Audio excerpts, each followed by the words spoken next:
MDH biryani મસાલા, પારંપરિક બિરયાનીનો અસલી સ્વાદ. असली मसाले साथ साथ MDH ગુજરાતમાં એસઆઈઆરની કામગીરીને લઈને રાહુલ ગાંધીએ ગંભીર આક્ષેપો લગાવ્યા છે કે ગુજરાતમાં એસઆઈઆર પર જે કંઈ થઈ રહ્યું છે એ પ્રશાસનિક પ્રક્રિયા નથી, આ સુનિયોજિત, સંગઠિત અને રણનીતિક વોટ ચોરી છે.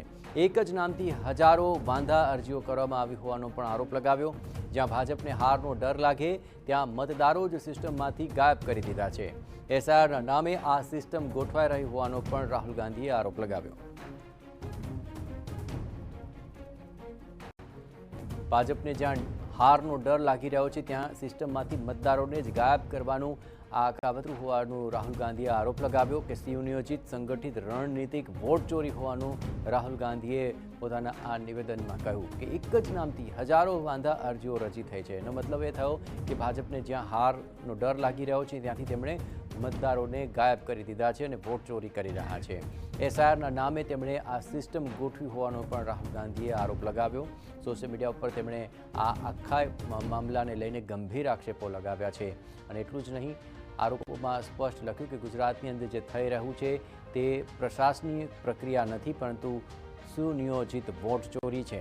અને આ આખા મામલાની અંદર ભાજપ જ્યાં હાર ભાળી રહ્યું છે ત્યાં આ પ્રકારની હરકત કરી રહ્યું હોવાનો પણ આરોપ લગાવ્યો.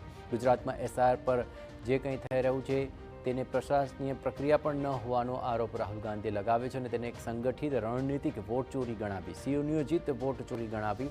સોશિયલ મીડિયા પર આ બાબતને લઈને તેમણે ગંભીર આરોપો પણ લગાવ્યા કે એક જ નામથી હજારો વાંધા અરજીઓ પણ રજૂ કરવામાં આવી.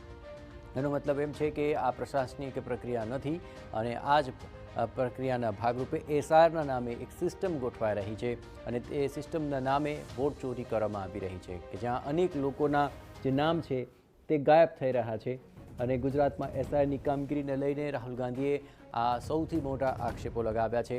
આપણે ખ્યાલ છે તે મુજબ આ પહેલાં પણ અનેક વાંધા અરજીઓ રજૂ કરવામાં આવી હતી કે જેમાં ફોર્મ નંબર 7 જેમાં અનેક પ્રમાણમાં વાંધા અરજીઓ રજૂ કરવામાં આવી છે અને તેના આંકડાઓ પણ 2 દિવસ પહેલાં જાહેર થયા હતા કે જેમાં એસઆઈઆરના નામે અનેક વિસ્તારોની અંદર મતદારોના નામ કમી કરવા અને ફેરબદલ કરવાના વિસ્તારોને લઈને પણ અરજીઓ કરવામાં આવી હતી, જેમાં પણ લાખોમાં આંકડો આવતા ચૂંટણી પંચ પણ ચોંકી ઉઠ્યું હતું અને હવે તેના નિવારણ માટે પણ વ્યવસ્થાઓ ગોઠવવામાં આવી છે.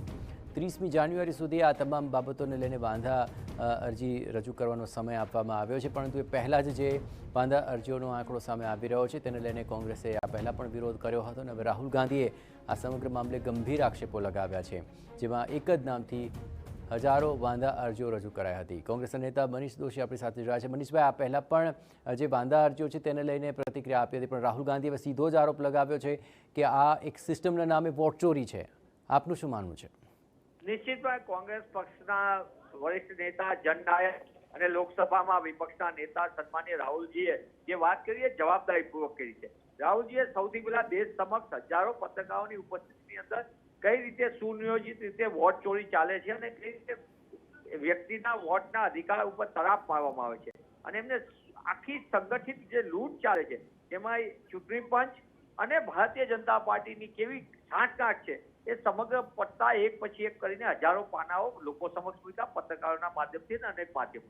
પણ દુઃખ સાથે કહેવું પડે કે ચૂંટણી પંચની બધાની ફરજ છે પારદર્શક ચૂંટણી વ્યવસ્થા ગોઠવવાની, ન્યાયિક રીતે દરેકને મતના અધિકારનો યોગ્ય ઉપયોગ કરી શકે, આ તમામ બાબતોનું જોવાની અને સારી રીતે વ્યવસ્થા ગોઠવવાની જવાબદારી ચૂંટણી પંચની છે, એની બંધારણીય ફરજમાં આવે છે. પણ દુઃખ સાથે કહેવું પડે કે ચૂંટણી પંચ એની ફરજમાં ક્યાંક ને ક્યાંક આખાડા કાંડ કરી રહ્યા છે, જાણી જોઈને લોકોના વોટના અધિકાર ઉપર તરાપ મારવામાં આવી રહી છે. અને આપ જોતા હશો કે ગુજરાતની અંદર પણ ફોર્મ 7 ના નામે લોકોના વોટના અધિકાર ઉપર તરાપ મારવામાં આવી છે. આપણે ગઈકાલે જ યાદી આખી જિલ્લા વાઇઝ બહાર પડી છે. બિલકુલ મનીષભાઈ, યાદી પણ આપી હતી, પરંતુ સાથોસાથ એક વાત એ પણ છે કે આ ફક્ત આક્ષેપ રહેશે કે પછી તેને લઈને આખરે કોઈ ચૂંટણી પંચની અંદર ફરિયાદ પણ થશે? એ મુદ્દે આપની પાસે આવું છું, પણ એ પહેલા ભાજપના નેતા અનિલ પટેલ આપણી સાથે જોડાયા છે. અનિલભાઈ, સીધો આક્ષેપ કરવામાં આવી રહ્યો છે કે એસઆઈઆરના નામે વોટ ચોરી માટે આ એક આયોજન ગોઠવાયું છે. આપ શું કહેશો અનિલભાઈ? જો આદરણીય રાહુલ ગાંધીજી એ હંમેશા એક પ્રકારનો એમને એક રોગ થયેલો છે, હેબિચ્યુઅલ જેને કહેવાય ને જુદા જુદી બાબતોમાં, એ હેબિચ્યુઅલ છે આ પ્રકારના આક્ષેપો કરવા માટે. એમણે બિહારમાં બી કર્યા હતા, કર્ણાટકમાં પણ કર્યા હતા અને હજુ જે રાજ્યોમાં SIR ની પ્રક્રિયા થઈ રહી છે એમાં પણ આક્ષેપો કરે છે.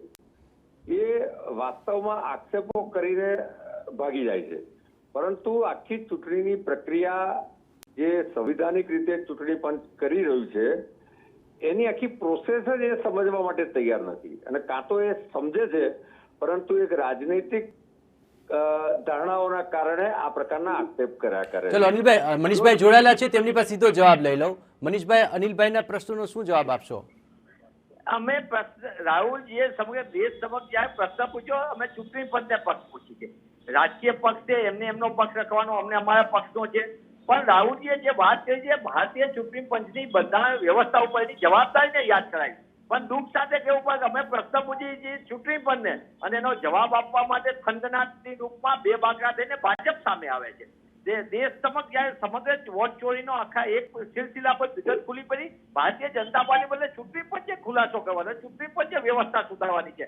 અંતે તો આ લોકતંત્રની વાત છે. રાજકીય પક્ષો તો બધા એ ચૂંટણી પંચની અંદર આવે છે, પણ સંપૂર્ણ જવાબદારી ચૂંટણી પંચની છે. પણ દુઃખ સાથે કેવું પડે, આ દેશ આઝાદ થયો ત્યારે દરેક વ્યક્તિને એક અધિકાર, ગરીબ હોય કે પૈસાદાર હોય, બંગલામાં રહેતો હોય, ચાલીમાં રહેતો હોય, બિલકુલ. દરેક ચલો વ્યક્તિના વોટનો મનીષભાઈ, અધિકાર આપે રહેવો ચૂંટણી જોઈએ. પંચને આજે સવાલ કર્યો છે, તેને લઈને ચોક્કસપણે એક સ્પષ્ટતા અનિલભાઈની પણ લઈ લે. અનિલભાઈ, આખરે આ સમગ્ર મામલે આક્ષેપો તો થઈ રહ્યા છે, પણ કોઈ નક્કર આખરે આ બાબતે કોઈ બાબત સામે આવશે? અનિલભાઈ.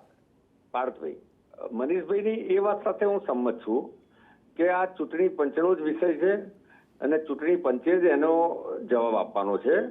અને આપે મને જે પૂછ્યું એના સંદર્ભમાં હું કહું છું કે જે ફોર્મ નંબર 6, ફોર્મ નંબર 7 અને ફોર્મ નંબર 8 એની જે કાયદાકીય પ્રક્રિયા છે, જે ચૂંટણી પંચ દ્વારા આઝાદી પછી જે બનાવેલી છે એની સિસ્ટમ, ઓપરેટિંગ સિસ્ટમથી માંડીને બધું જ એ આજે પણ એની એ જ છે.